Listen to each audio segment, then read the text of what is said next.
Unlocking the graphics settings in PUBG can enhance your gaming experience by allowing you to customize the visuals to your preference. Follow these steps to unlock the graphics settings quickly. Step 1. Open the game. Launch PUBG on your device. Make sure you are logged into your account now on the main menu. Step 2. Access settings. Navigate to the settings menu by clicking on the gear icon, usually located in the upper right corner of the main menu screen. Step 3. Select graphics settings. In the settings menu, find and select the graphics tab.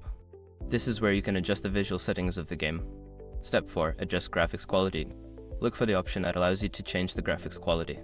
If the settings are locked, check for any prompts or requirements that need to be fulfilled to unlock them, such as reaching a certain level or completing specific tasks. Step 5. Save changes. After making your desired adjustments, make sure to save your changes before exiting the settings menu.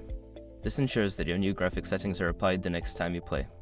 By following these steps, you should be able to unlock and customize the graphic settings in PUBG for an improved gaming experience. Enjoy your game.